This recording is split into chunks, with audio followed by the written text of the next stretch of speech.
Nintendo's Animal Crossing, developed by Katsuya Iguchi and Hisashi Nogami, has been around for now 2 decades, with its first release, Animal Crossing, for the Nintendo GameCube console in 2001. Then, in 2005, riding the success of the original Animal Crossing, Nintendo released Animal Crossing Wild World on the Nintendo DS. Nintendo did not stop there with its next release in 2008, Animal Crossing City Folk, on the Nintendo Wii. Then, in 2012, Nintendo debuted another spin-off, Animal Crossing New Leaf, on the Nintendo 3DS. Finally, in 2020, Animal Crossing New Horizons was released for the Nintendo Switch and became Nintendo's second best-selling title ever behind Nintendo's Mario Kart 8 Deluxe. If Nintendo releasing 4 spin-off versions of the original Animal Crossing wasn't enough, let's look at some statistics. The original Animal Crossing Nintendo title sold for 2.27 million copies. Animal Crossing City Folk sold for 4.32 million copies, following Nintendo's selling 11.75 million copies of Animal Crossing Wild World.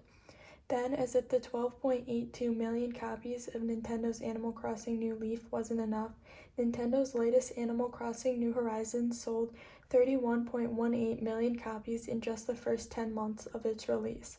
This totals to 62.34 million copies of Nintendo Animal Crossing games sold. This is an enormous total, so maybe we should be asking, what is the Animal Crossing series anyway?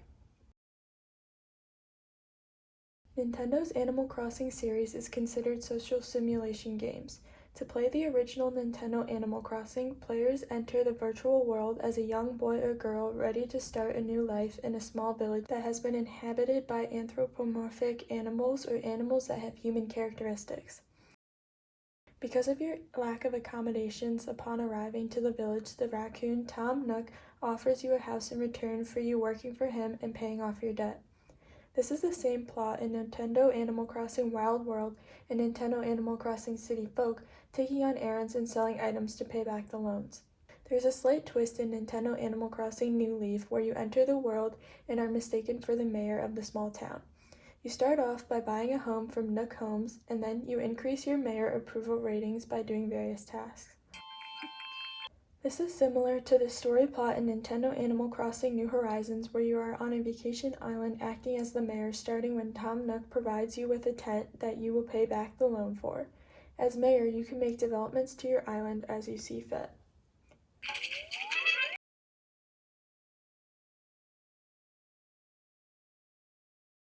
Once you pay off your debt, then what? Well, the Nintendo Animal Crossing series is a part of the casual game genre. Casual game genre, as defined by Jesper Juhl, has 5 characteristics: positive valence fiction, usability, interruptibility, minimal difficulty/punishment, and juiciness. Let's start off with positive valence fiction, i.e., casual games are often set in more positive and familiar settings. You as the player receive positive emotions playing the game, often finding the experience pleasant or attractive. In Nintendo's Animal Crossing series, you can explore your village however you please. You do not have any objectives besides paying back loans, but once that is done, you can spend time in your village doing various activities like collecting items, fishing, bug catching, planting plants, picking fruits, and socializing with villagers. These interactions give you positive emotions as you are not walking around your village scared. You can do tasks that you enjoy, talk to villagers, and don't have to do things you don't want to do. As the series developed, more customization has occurred, with the latest Nintendo release, Animal Crossing New Horizons, having the most customization ability. You can terraform and design and shape the island, craft and use resources to create tools and other items, decorate, including planting furniture outside, and more. For casual games, the mechanics are usable, i.e. the design is very usable and little knowledge of video game conventions is needed to play. For example, in Nintendo Animal Crossing City Folk, you use the nunchuck to move your character around the screen and press the minus sign to access your inventory. Use the arrow buttons to find a tool and press A to use a tool. And because the game is open-ended, there is no time pressure to do any of this. You can switch between tools to figure out the buttons as fast or as slow as you want. You're not, for example, going to lose in a fight if you take time to access your net instead of your fishing pole. Usability also can mean a casual game mimetic interface with a high degree of compatibility between players' actions and the events on the screen. Again, in Nintendo's Animal Crossing City Folk, you can swing the remote and the nunchuck forward if you want to use a tool, like a fishing rod or the net. This is very similar to what you would do in real life. Another convention of casual games is interruptibility because they allow players to play the game in brief bursts. This is true for the Nintendo Animal Crossing game series. Because Nintendo's Animal Crossing is an open-ended game, there are no time limitations. The player can play for a minute, an hour, 5 hours, 10 hours, etc., playing for as much or as little time as the player wants. If the player gets interrupted during gameplay, they can simply stop what they are doing and leave the screen and nothing will happen, or they can go back to their house and go to sleep to turn the game off. The game also syncs with reality, as the game clock is the same time of day and season as the real world. If the player doesn't want to play every day, they do not have to. Nothing happens to the player's village when they are away.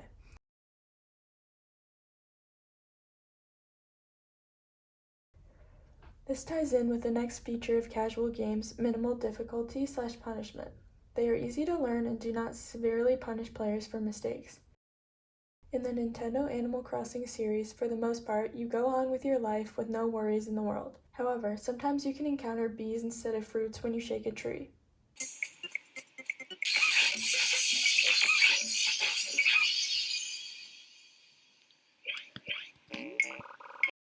But don't worry, just get some cream from Tom Nook and you will be all better. The other thing in Nintendo's Animal Crossing is loans from Tom Nook. However, what happens if you do not pay back your loans? Well, the loans in Nintendo's Animal Crossing New Horizons don't have a schedule. There is no set due date for any payments, there is no interest, and Tom Nook will wait indefinitely with little urgency. This allows players to play the game at their own pace, figuring out what tasks they like the most to earn money to pay back loans. But remember, to take out a new loan, the old one has to be paid back first. Finally, moving on to the casual game characteristic juiciness, i.e. the excessive amount of positive feedback at the non-diegetic level or feedback that aren't part of the actual game world but added on top to give the player feedback. This is highly prevalent in the Nintendo Animal Crossing series, as for example, you dig something up and this happens, or when you catch a big fish and this happens. Nintendo's Animal Crossing is filled with these feel-good things, making players feel happy when they complete tasks or interact with characters. These casual game features of Nintendo's Animal Crossing series allow anybody to play the game. This means that anybody who wants to can take a quick or long break from reality as they please. The success of Nintendo's Animal Crossing games in the past make it likely that Nintendo's Animal Crossing New Horizons will be a game that will be played and enjoyed for a long time. We know that as of December 31st, 2020, 10 months after its release, Nintendo's Animal Crossing New Horizons sold 31.18 million copies. But as of November 2021, 11 months after December 21st, 2020, Nintendo has only sold 3.67 million copies. Some may attribute this decrease to the reason that people who want to play the game already have the game. Looking at other successful video games like Rockstar North's Grand Theft Auto V, released in 2013, there was also a significant drop-off in sales in the second year and then a surge and plateau with a pretty consistent sale of 15 to 20 million copies per year. This could happen to Nintendo's Animal Crossing New Horizons, but we should look to see if there are other factors that could have caused this drop-off. Nintendo's Animal Crossing New Horizons was released on March 20th, 2020, right at the start of the COVID-19 pandemic. It is to no surprise that the game took off. With everyone stuck at home in lockdown and isolation, Tom Nook's Vacation Island was the getaway everyone needed. Now that the world is starting to open back up, real vacations can be taken, work must be done, school and extracurricular activities are happening again, the world is no longer on a pause. There is less time to play video games, but is this the only reason that it seems that Nintendo's Animal Crossing New Horizons seems to have fallen off the face of the earth?